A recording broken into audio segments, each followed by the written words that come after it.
கர்நாடகா பெங்களூருக்கு நியரில் ஒரு விவசாயி எஃப்என்டோ ட்ரேடிங் 2013 பண்ணுறாரு. 26 லட்ச ரூபா லாஸ் வருது. 2021 இன்கம் டேக்ஸ் டிபார்ட்மெண்ட் ஒரு நோட்டீஸ் இஷ்யூ பண்ணுறாங்க.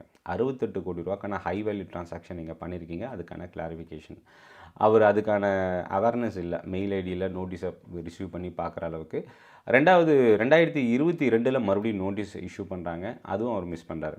2023 அந்த 68 கோடி ரூபா ட்ரான்சாக்ஷனை அவரோட இன்கம்மாக மாற்றிடுறாங்க. ஸோ 68 கோடி ப்ளஸ் 1 கோடி ரூபா பெனால்ட்டியோட 69 கோடி ரூபா நீங்கள் பே பண்ணணும்னு டிமாண்ட் நோட்டீஸ் இஷ்யூ பண்ணுறாங்க. அப்போயும் அவர் ரெஸ்பாண்ட் பண்ணல. 2024 டிசம்பரில் அவரோட பேங்க் அக்கௌண்ட்டை ஃப்ரீஸ் பண்ணுறாங்க. அப்போது 6500 அவர் பேங்க் அக்கௌண்ட்டில் இருக்கிறதா நியூஸ். இப்போது இது தெரிஞ்சதும் ஷாக்கான அந்த ஃபார்மர் சார்ட்டர்ட் அக்கௌண்ட் மூலிமா பெட்டிஷன் ஃபைல் பண்ணுறாரு. இதில் இன்னொரு ட்விஸ்ட் என்ன அப்படின்னா, 69 கோடி ரூபாக்கான டிமாண்ட் நோட்டீஸ்க்கான ஆர்டரை நீங்கள் ஸ்டே வாங்கணும்னா 13.8 கோடி ரூபா உங்களோட பேங்க் அக்கௌண்ட்டில் இருக்கணும், யார் அந்த விவசாயியோட அக்கௌண்ட்டில். ஸோ அதுவுமே அது சாத்தியமில்லாத ஒரு விஷயம். ஸ்டில் இந்த சட்ட போராட்டம் தொடர்ந்துட்டுருக்கு.